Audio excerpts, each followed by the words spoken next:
Good morning. Yesterday we complete last seventh topic. Actually, in our biology syllabus, there are 15 topics. Out of these 15 topics, I complete 7 topics. You know very well about these 7 topics. So, here after I complete my total syllabus of HSC board of subject biology, that is section 2nd zoology, then today we discuss about most important concept which you student must know about it. That concept is HSC board question paper pattern. 12वी board question paper नेमका कसा असतो, त्याचं स्वरूप काय, प्रश्न कसे असतात, ते कसे लिहिले पाहिजेत, हे बेसिकली तुम्हा सर्व विद्यार्थ्यांना माहिती असणं अपेक्षित आहे. कारण आपल्या बायोलॉजीच्या सिलेबस मध्ये एकूण 15 टॉपिक आहेत. पूर्वी बॉटनी सेक्शन वेगळा असायचा, झूलॉजी सेक्शन वेगळा असायचा, क्वेश्चन पेपर वेगळे असायचे, आन्सर पेपर वेगळे असायचे.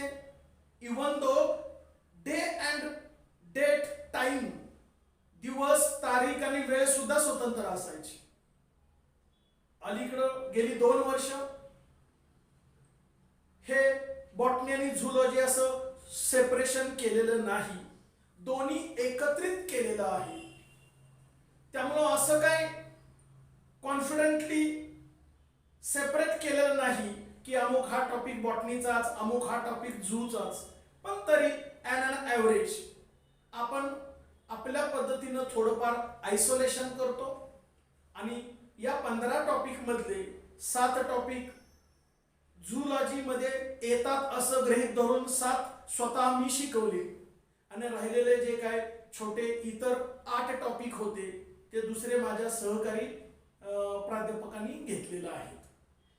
मग आता पूर्ण आपला सिलेबस शिकून संपल्यानंतर बोर्ड क्वेश्चन पेपर वरती चर्चा व्हायला हवे. नेमकं प्रश्नपत्रिकेचं स्वरूप कसं असतं, प्रश्न कसे विचारले जातात, किती वेळ असतो, कसे सोडवले पाहिजेत, ह्याचं बेसिक नॉलेज तुम्हा सर्व विद्यार्थ्यांना असणं फार फार गरजेचं आहे. आणि म्हणून पूर्ण आपला सिलेबस शिकून संपल्यानंतर मी क्वेश्चन पेपर पॅटर्न वरती फोकस करतोय. So today we discuss about HSC board question paper pattern. You know very well the code of our biology paper 56. तुमच्या क्वेश्चन पेपर वरती असं असतं बायोलॉजी इन ब्रॅकेट 56. 56 याचा अर्थ आपल्या विषयाचा तो कोड नंबर आहे 56.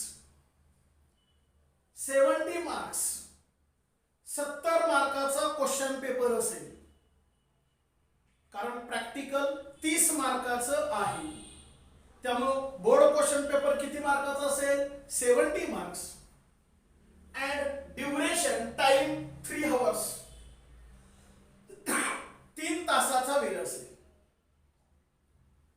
And actually this question paper consists 4 sections. या क्वेश्चन पेपर मध्ये एकूण 4 सेक्शन्स आहेत.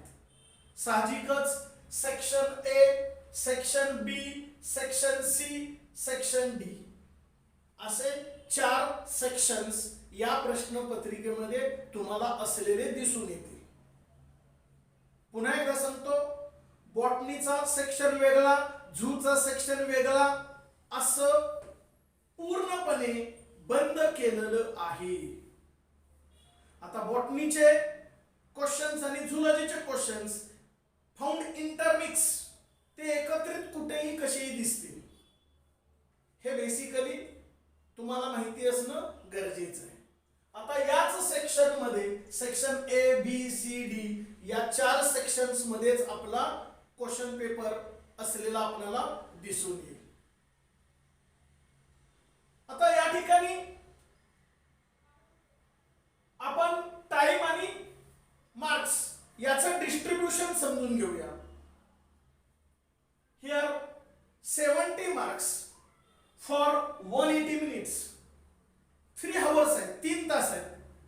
60 मिनिटाचा 1 तास, मग साहित्रिक 18 म्हणजे 3 तासामध्ये किती मिनिट येतील? 180 मिनिट्स. पहा आता कॅल्क्युलेशन कसं मी मुद्दाम जाणीवपूर्वक केलेलं आहे. मग त्याच्या हाफ 35 मार्क्सला किती वेळ असेल? 90 मिनिट्स. 90 मिनिटांमध्ये 35 मार्काचं क्वेश्चन पेपर सोडवावं लागेल. कारण 70 मार्काचं 180 मिनिटात सोडवायचं आहे. साहजिकच 35 मार्काचं 90 मिनिटांमध्ये सोडवावं लागेल. आता या ठिकाणी 35 डिवायडेड बाय 2, तर इथं ऍक्च्युली 17.5 17.5 येईल, पण असं आपल्याला करता येत नाही म्हणून मी राऊंड फिगर घेतली 17. 17 मार्क्स, त्याला किती मिनिट वेळ लागेल? 45 मिनिट्स. 17 मार्काचं उत्तर लिहिण्यासाठी 45 मिनिट वेळ असेल. मग आता याच्या पुन्हा ॲक्युरेट हाफ करता येत नाही म्हणून मी राऊंड फिगर घेतलं 8 मार्क्स.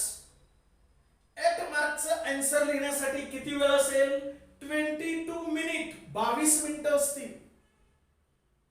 आणि 4 मार्क्स, 4 मार्काचं उत्तर लिहिण्यासाठी किती वेळ असेल? 11 मिनिट्स, 11 मिनिट वेळ असेल. आणि 2 मार्काचं आन्सर लिहिण्यासाठी आता या ठिकाणी सुद्धा राऊंड फिगर घेतली 5 मिनिट्स. आणि 1 मार्काचं आन्सर लिहिण्यासाठी 2 minutes, near about 2 minutes. Actually 2.5 मिनिटं वेळ मिळेल, 2.5 मिनिट्स, पण मी राऊंड फिगर घेतलेले. याचा अर्थ उत्तर लिहिण्यासाठी 100% वेळ पुरतो. काही विद्यार्थी विनाकारणच परीक्षा झाल्यानंतर बाहेर आल्यानंतर चर्चा करत असतात. मला खूप येत होतं, माझा खूप अभ्यास झालेला होता, सर्व प्रश्नांची उत्तर मला येत होती, पण मला वेळच पुरला नाही. असं जर कोण विद्यार्थी चर्चा करत असतील तर समजायचं they don't have knowledge about time management of this question paper. त्यांना टाइम मॅनेजमेंटच कळलं नाही. किती मार्काचं किती वेळेत लिहायचं आहे आणि किती मार्कासाठी नेमकं किती ओळी उत्तर लिहायचं आहे हे त्यांना माहितीच नाही. They don't have sufficient knowledge about this question paper pattern और आन्सर मॉडेल आन्सर. त्यांना काय माहितीच नाही. उगाचच ढोबळमानानं काहीही म्हणायचं याला अर्थ राहत नाही. Science student must have knowledge about time management. सायन्सचा स्टुडंट म्हटला की त्याला वेळेचं कॅल्क्युलेशन करता आलं पाहिजे, टाइम मॅनेजमेंट असलं पाहिजे, नियोजन करता आलं पाहिजे. Must sincere, must honest. तो सिन्सिअर असला पाहिजे, हॉनेस्ट असला पाहिजे.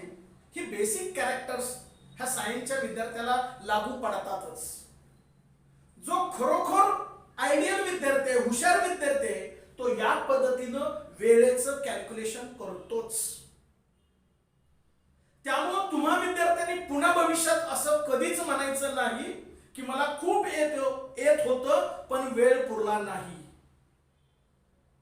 हे बेसिकली व्यवस्थित तुम्ही अगोदर तुमच्या डोक्यामध्ये ही आयडियाज फिट करून घ्या. आता हे कसं मी म्हणतोय, का म्हणतोय, ती मी 1 by 1 व्यवस्थित पुन्हा मी टाइम मॅनेजमेंटचं फोड करून व्यवस्थित सांगतो. Listen carefully about here 1 by 1 section. Section A. Section A मध्ये 2 क्वेश्चन आहेत. Question number 1, question number 2. हा जो क्वेश्चन पेपर पॅटर्न आहे तो फिजिक्सलाही तसाच आहे, मधीलही तसाच आहे.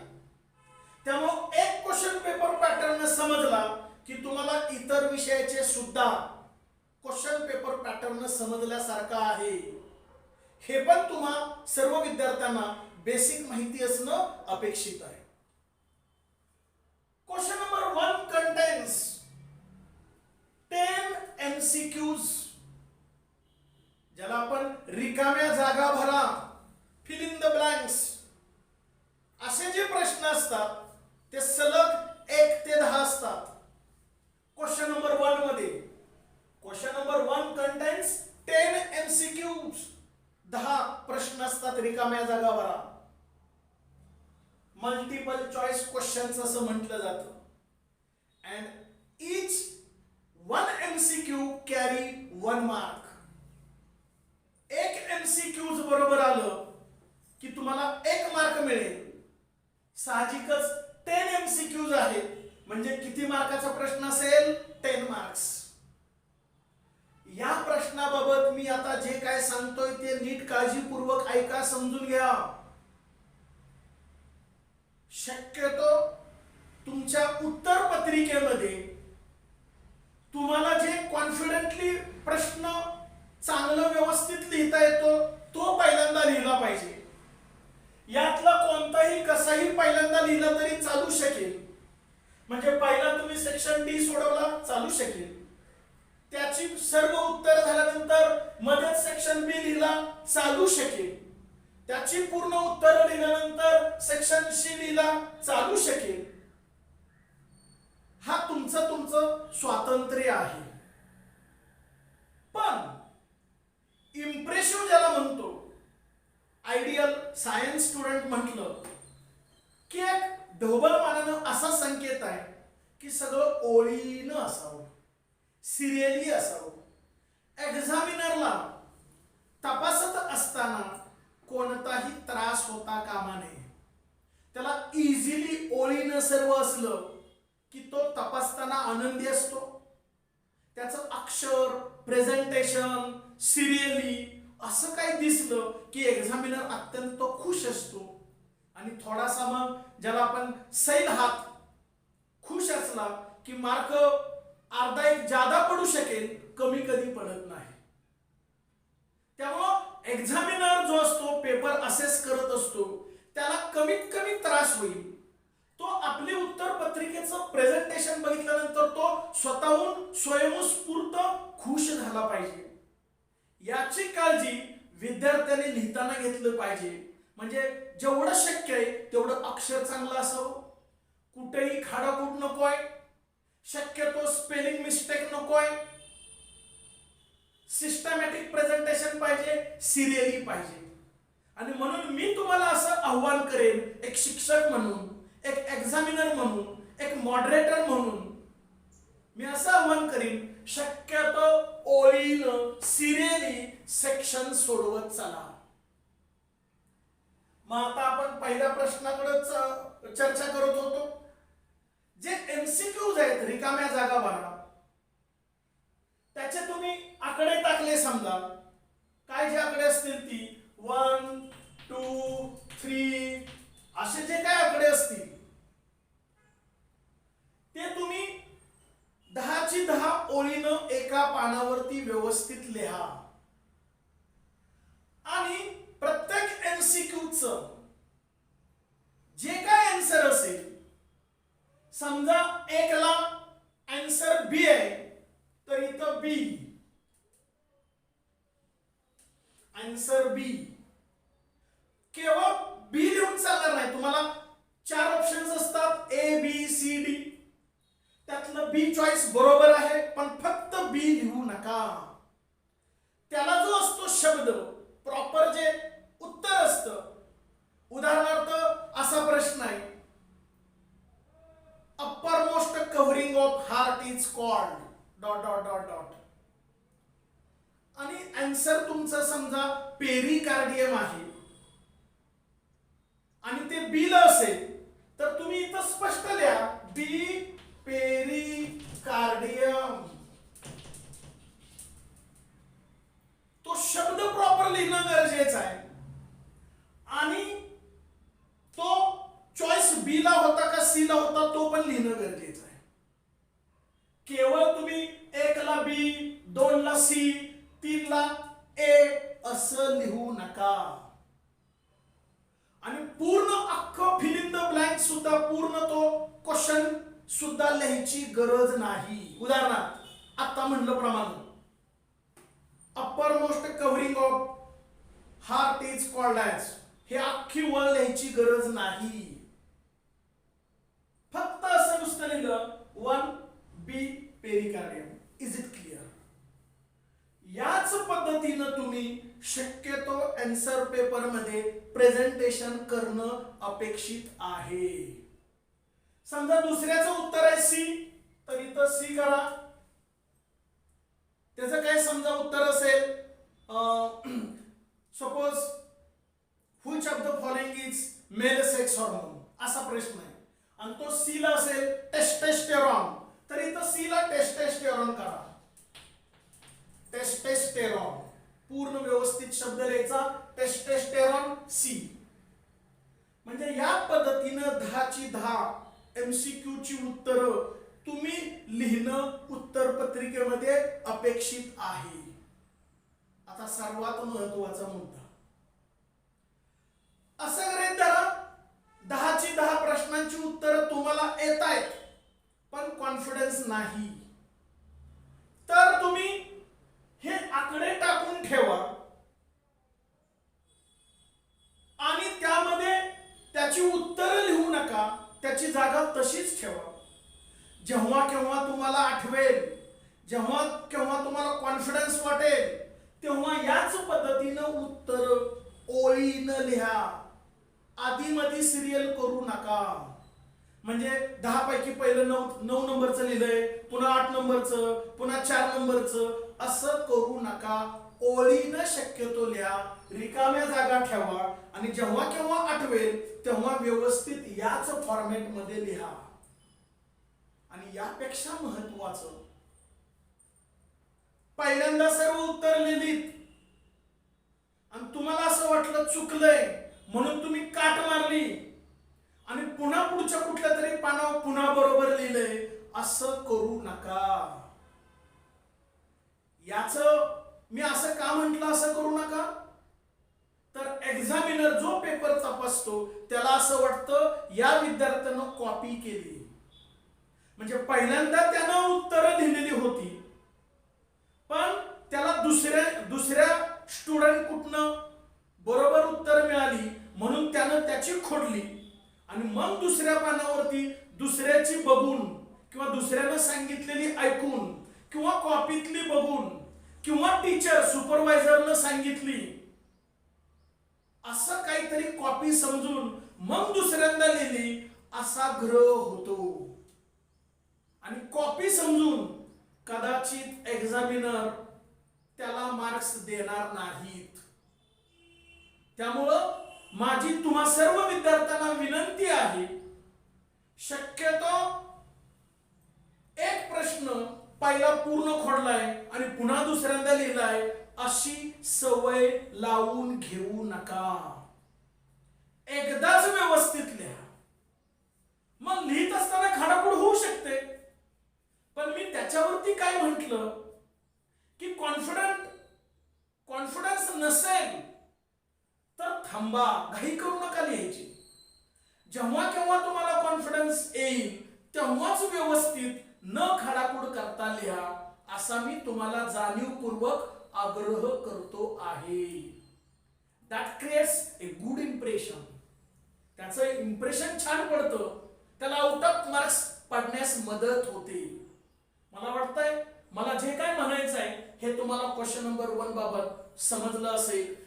हे अत्यंत काळजीपूर्वक इम्प्लिमेंट करा फिजिक्स केमिस्ट्री सर्वच पेपरला.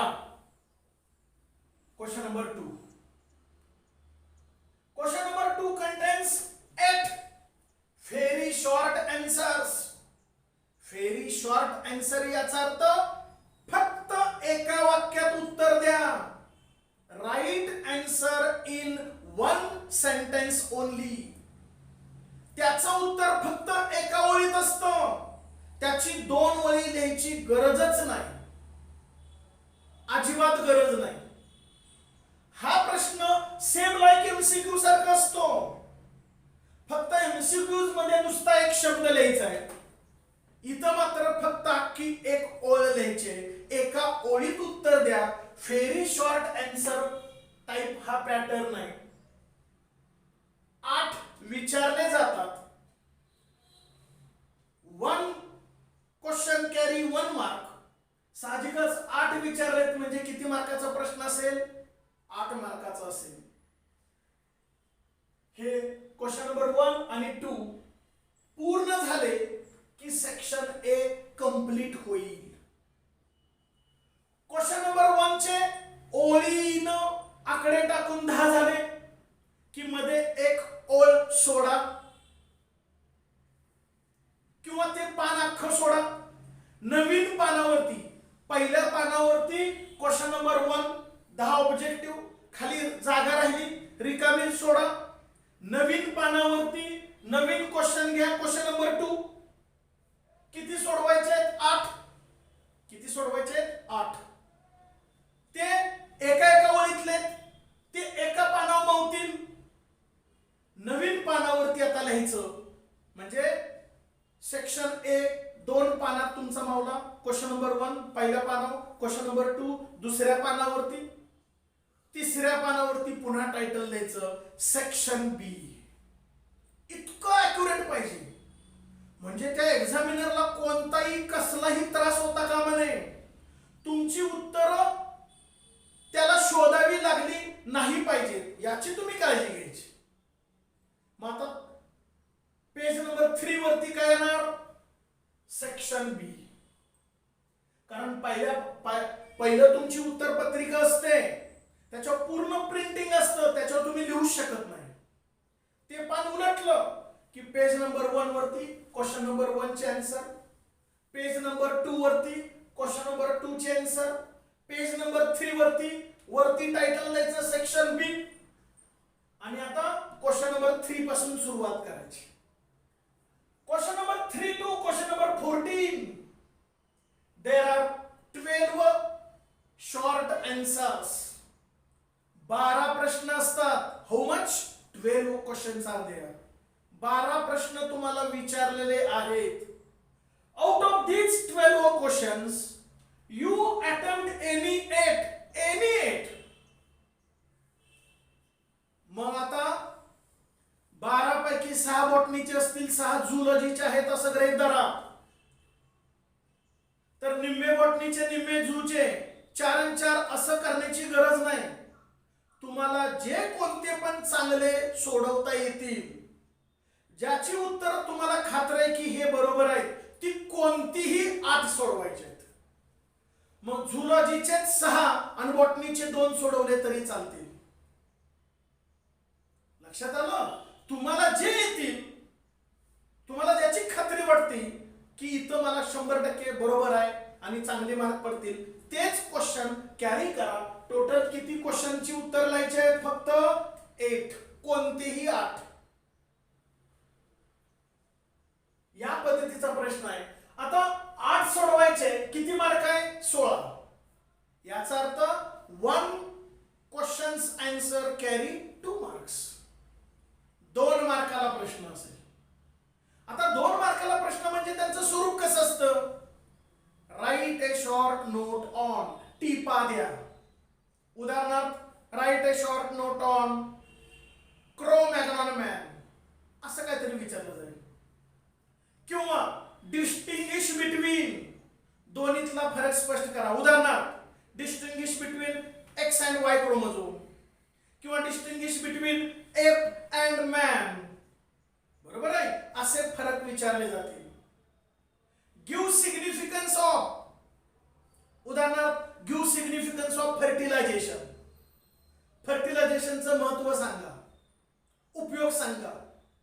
या पद्धतीचे प्रश्नांची स्वरूप. एक्झाम्पल अजून एखादं येईल. गिव्ह रिझन, कारण द्या. A little injury to medulla oblongata cause a sudden death और कोमा. मेडुला ऑब्लॉंगेटाला थोडीशी इजा झाली की माणूस कोमामध्ये जातो किंवा मरण पावतो, कारण द्या. असं give reason, give significance, write a short note, distinguish between, या पद्धतीचे 2 मार्काचे प्रश्न तुम्हाला विचारले जातात. मग 2 मार्काला किती ओळी उत्तर लिहायचं? Only 4 sentences, 4 point is essential. You have to must write, because one sentence, एक ओळ बरोबर असली, you have to got half mark. एक ओळ, एक मुद्दा तुमचा बरोबर आला, 1 पॉइंट, की तुम्हाला अर्धा मार्क मिळतो. मग 2 मार्काला किती ओळी उत्तर पाहिजे? फक्त 4च ओळी उत्तर पाहिजे. पण तुम्ही हातचा म्हणून 2 ओळी वाढवायच्या, म्हणजे 4 मधला एखादा चुकला तर पुढे अजून 2 पॉइंट्स आहेत तुमचे, त्यातला कोणताही बरोबर आला की 2 पैकी 2 पडतील. म्हणून कोणताही 2 मार्काचा प्रश्न असला की तुम्ही कमीत कमी किती ओळी उत्तर द्यायचं? 6 ओळी. You have to must write 6 sentences. 6 ओळी उत्तर लिहा, 6 पॉइंट्स लिहा, म्हणजे पहिल्या 4 मधला एखादा चुकला तरी पुढचा 5व्या 6व्यातला बरोबर असेल, तुम्हाला 2 पैकी 2 मार्क पडतील. Is it clear? Okay. The next section C, question number 15 to 26, 15 ते 26. There are 12 questions are there. 12 प्रश्न विचारले जातात. शॉर्ट आन्सर, थोडक्यात उत्तर द्या. किती सोडवायचे? अटेम्प्ट एनी 8, कोणतेही 8. विचारलेत किती? 12. ह्या 12 पैकी असं कधी नसतं बॉटनीचे 6, जूचे 6. कोणतेही कसे तुम्हाला येतील ते सोडवायचे. समजा बॉटनीचे तुम्हाला 6 जमतायत तर झुलॉजीचे 2च सोडवा, असं काही नाही. तुम्हाला जे चांगले सोडवता येतील तुमच्या तुम्ही पद्धतीनं कोणतेही 8 सिलेक्ट करा आणि त्याची ओळीनं व्यवस्थित उत्तर द्या. मग अटेम्प्ट एनी 8 किती मार्काला आहे? 3 मार्काला. 8 त्रिक 24. 1 क्वेश्चन कॅरी 3 मार्क्स. 3 मार्काला एका प्रश्नाचं उत्तर असेल. मग 3 मार्काला म्हणल्यानंतर कमीत कमी किती ओळी उत्तर पाहिजे? 3 दुनी 6, कारण एक ओळ बरोबर आली, 1 पॉइंट बरोबर आला, अर्धा मार्क मिळतो. म्हणजे 3 मार्काला किती झालं पाहिजे ओळी उत्तर? 3 दुनी 6. पण इतकं कमी उत्तर लिहू नका 6. मी असं म्हणेन की इथं 10 ओळी उत्तर लिहा. कारण 6 मधले 1-2 पॉइंट चुकले तर पुढचे 3-4 पॉइंट एक्स्ट्रा लिहिलेले आहेत आपण, त्यातले बरोबर तिथं ग्राह्य धरून तुम्हाला 3 पैकी 3 मार्क पडतील. म्हणून 3 मार्काच्या प्रश्नाला कमीत कमी 10 ओळी उत्तर लिहा. 10 पॉइंट्स आकडे टाकून लिहा. निबंध लिहिल्यासारखं, एसे लिहिल्यासारखं उत्तर लिहू नका. Is it clear? हे इथं फार महत्वाचं आहे. 3 मार्काला कमीत कमी किती उत्तर लिहिणार? 10.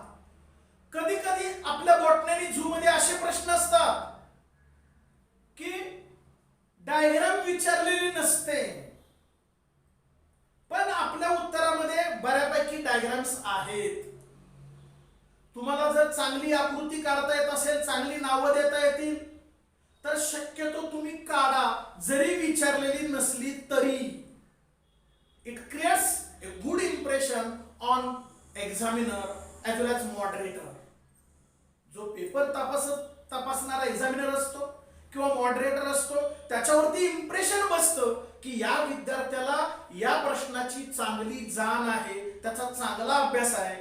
जरी त्याला आकृती विचारलेली नव्हती तरी छान आकृती काढली, छान नावं दिलेले आहेत, ॲक्युरेट आहे, प्लस डिस्क्रिप्शन दिलेलं आहे, म्हणजे हा यानं चांगला अभ्यास केलेला आहे, याचा मार्कच कुठं कट करता येत नाही.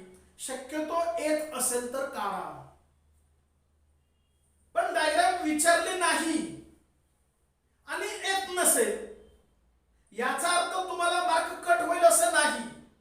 कारण अलीकडे एवढ्या 2 वर्षात नवीन जो क्वेश्चन पेपरचा पॅटर्न झालाय त्याच्यामध्ये जे क्वेश्चन पेपर काढतात त्यांना बंधन घातलेलं आहे की शक्यतो तुम्हाला जर उत्तर पत्रिकेमध्ये डायग्राम अपेक्षित असेल तर तुम्ही प्रश्नामध्ये कंपल्सरी टाका with the help of neat लेवल डायग्राम.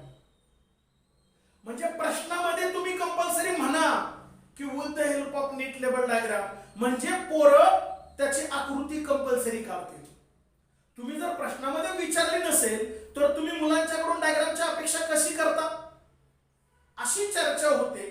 आणि म्हणून प्रश्नामध्ये जर डायग्राम विचारली नसेल आणि विद्यार्थ्यांनी त्याची डायग्राम काढली नसेल तर ती तशी चूक ठरत नाही.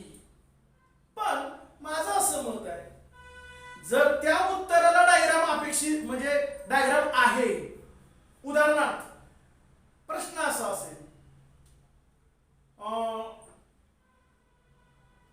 Describe histological structure of testis, 3 मार्काला विचारलंय. तिथं कुठं डायग्राम म्हटलेलं नाही, तुम्ही फक्त डिस्क्रिप्शन लिहिलंय, तर तसं चूक देता येणार नाही. पण एखादा पॉइंट कुठेतरी चुकला तर लगेचच मार्क्स कट होईल. पण तुम्ही इम्प्रेसिव्ह डायग्राम काढली, नावं वगैरे व्यवस्थित दिलेत आणि एखादा पॉइंट तुमचा लिहायला चुकलाय किंवा 2 पॉइंट चुकलेत तरी सुद्धा तुम्हाला आउट ऑफ मार्क पडतील.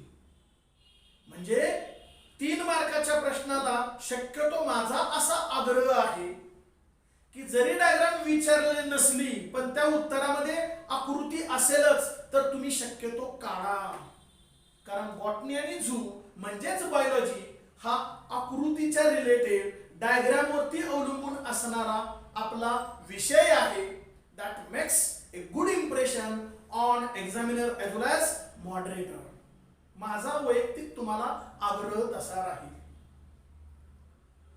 दुसरा एखादा असा प्रश्न असू शकतो, describe the process of fertilisation, 3 मार्काला. मग तिथं डायग्राम विचारली नाही, तुम्ही काढणार नाही का? तो स्पर्म ओव्हाला फ्यूज कसा होतो हे दाखवावं लागेल ना, जरी प्रश्नामध्ये डायग्राम विचारली नसली तरी. किंवा दुसरा प्रश्न असेल, give the write the process of here spermatogenesis. मग त्याचं स्कीमॅटिक रिप्रेझेंटेशन तुम्ही दाखवणार नाही का? ओजेनेसिस विचारलं तर त्याचं स्कीमॅटिक रिप्रेझेंटेशन तुम्ही दाखवणार नाही का? काही गोष्टी अशा असतात की ती जरी क्लिअर विचारलं नाहीत तरी ते इनडायरेक्टली अपेक्षितच असतात.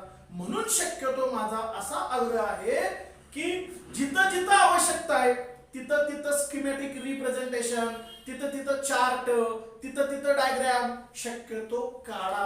आपला बायोलॉजीचा पेपर आहे. Is it clear? Okay. Then next last section D. इथं सुद्धा प्रत्येक सेक्शन नवीन पानावरती उत्तर लिहायचं. एका प्रश्नाचं उत्तर झालं की एक ओळ सोडायची. शक्यतो पेनाचा वापर करत असताना ब्ल्यू पेनचाच वापर करायचा.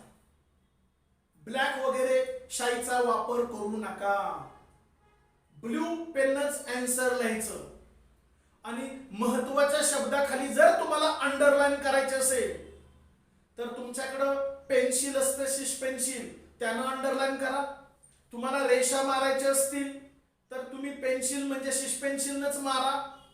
कारण ब्लॅक पेन जो असतो तो मॉडरेटर उपयोगात आणत असतो, त्यामुळं शक्यतो, आणि रेड पेन असतो तो एक्झामिनर साठी असतो, त्यामुळं तुम्ही इतर कोणतीही शाई वापरू नका. शक्यतो ब्ल्यू पेनच आन्सर लिहा आणि महत्वाच्या शब्दाखाली अंडरलाईन किंवा रेषा मारायच्या असतील तर शिश पेन्सिलचा उपयोग करा. Is it clear? आणि प्रत्येक प्रश्नाचं उत्तर नवीन पानावरती लिहा. सेक्शन डी वरती टायटल लिहायचं सेक्शन डी. 27 to 31, 27 ते 31 आहे. म्हणजे किती प्रश्न विचारले? 5 लॉंग आन्सर, मोठे ब्रॉड क्वेश्चन्स आहेत. 4 मार्काला एक प्रश्न आहे. अटेम्प्ट एनी 3, कोणतेही 3. 5 विचारलेत. कदाचित ह्या 5 मधले तिन्हीच्या तिन्ही झुलॉजीचे असतील, कदाचित तिन्हीच्या तिन्ही बॉटनीचे असतील आणि आणि तिन्हीच्या तिन्ही तुम्ही बॉटनीचेच कॅरी केले, झुलॉजीचे केले नाही तरी काय प्रश्न येणार नाही. कोणतेही 3 सोडवायचे, हे अत्यंत महत्वाचा मुद्दा आहे. 4 त्रिक 12 मार्क्स या ठिकाणी पडतील. इथं सुद्धा माझा तोच आग्रह राहील, शक्यतो प्रश्नामध्येच डायग्रामचा उल्लेख केला जाईल. With the help of neat label diagram describe the male reproductive system किंवा डिस्क्राइब फिमेल रिप्रोडक्टिव्ह सिस्टीम किंवा डिस्क्राइब हिअर मेन्स्ट्रुअल सायकल असं ते, किंवा with the help of neat label diagram describe the structure of pituitary gland. या पद्धतीने ते प्रश्न असतील. पण 4 मार्काला जर चुकून with the help of neat label diagram असं विचारलं नाही, पण डायरेक्ट असं म्हटलं describe the structure and function of thyroid gland. आता इथं आकृती विचारली का नाही, पण प्रश्न किती मार्काला आहे? 4 मार्काला. You must draw their diagram with well labels, with त्याची जी काय नाव आहेत ती एकदम चांगली, विदाउट स्पेलिंग मिस्टेक लिहिणं गरजेचं आहे. या पद्धतीनं कोणतेही 3 सोडवा, 4 मार्क मिळवा. याच फॉर्मॅट मध्ये तुम्हाला फिजिक्सचा क्वेश्चन पेपर असेल, केमिस्ट्रीचा असेल, बायोलॉजीचा असेल, आणि म्हणून मी जाणीवपूर्वक या ठिकाणी मार्क्स आणि टायमिंग कॅल्क्युलेशन केलेलं आहे. आणि इथं 1 मार्काचा जो प्रश्न आहे ऑब्जेक्टिव्हचा, तो पूर्ण प्रश्न वाचायला अर्धा मिनिट लागला, त्याच्यावरती विचार करायला अर्धा मिनिट लागला, आणि तुम्हाला एवढं फक्त लिहिण्यासाठी अर्धा मिनिट लागला. 1.5 मिनिटामध्ये ऍट एनी कॉस्ट ऑब्जेक्टिव्हचा एक प्रश्न होतोच. 1 मिनिटात सुद्धा होतो, पण मी 1.5 मिनिटं धरली. म्हणजे इथं प्रत्येक प्रश्नामध्ये अर्धा मिनिट वाचला, म्हणजे 5 मिनिट वाचलंय. इथं सुद्धा क्वेश्चन नंबर 2, एका ओळीत उत्तर लिहा. एकच ओळ आहे, एक ओळ लिहायला अर्धा मिनिट, विचार करायला अर्धा मिनिट, अजून एक्स्ट्रा अर्धा मिनिट लागला असं गृहीत धरा. इथं सुद्धा प्रत्येक प्रश्नामध्ये अर्धा मिनिट तुमचा वाचतोय. म्हणजे इथं अर्धा मिनिट म्हणजे 4 मिनिट, आणि इथं पहिल्या प्रश्नामध्ये 5 मिनिट, म्हणजे 4 आणि 5 9 मिनिटं तुम्हाला एक्स्ट्रा मिळाले बाकीचे प्रश्न सोडवायला. आणि म्हणून मी पहिल्यांदा असं म्हटलं होतं की जर असा कोण विद्यार्थी म्हणत असेल मला खूप येत होतं फक्त वेळ पुरला नाही, तर तो विद्यार्थी मूर्ख आहे असं मी म्हणेन. कारण त्याला वेळेचं नियोजन नव्हतं, त्याचा योग्य पद्धतीने अभ्यास नव्हता, किती मार्काला किती ओळी उत्तर लिहिलं पाहिजे हे त्याला माहित नव्हतं, आणि उगाचच काहीतरी बोलतोय असा त्याचा ग्रह होतो. आणि म्हणून हे प्रॉपर तुम्हाला जर असा अभ्यास असेल, स्टडी असेल, तर तुम्ही बोर्डाची उत्तरपत्रिका चांगली फेस करू शकाल. आता यावर्षी कोविड-19 लॉकडाऊनचा पिरियड असल्यामुळं 25% सिलेबस डिलीट केलेला आहे. 75% कोणत्या टॉपिक मधलं नेमकं काय आहे काय नाही याचं नीट बारकाईनं पहा प्रत्येक टॉपिकचा अभ्यास करत असताना, आणि जे डिलीट केलंय ते सोडून इतर चांगला अभ्यास करा बोर्डासाठी. आणि सीईटी आणि नीटला मात्र पूर्ण टोटल अभ्यास व्यवस्थित तुम्ही करा. आणि माझं म्हणाल तर मी मुद्दाम सर्व टॉपिक मधली सर्वच आर्टिकल शिकवलेली आहेत. 25% कोरोनामुळे जो डिलीट केलाय तो पण मी शिकवलाय. 100% मी माझा सिलेबस शिकवलेला आहे. का तर सीईटी आणि नीटला तुम्हाला त्याचा उपयोग होईल. आता या पद्धतीनं बोर्डाच्या प्रश्नपत्रिका सराव म्हणून लवकरात लवकर तुमच्याकडून सोडवून घेतल्या जातील. I hope you understand today's concept here HSC board question paper pattern and how to solve it. Is it clear? Okay, thank you.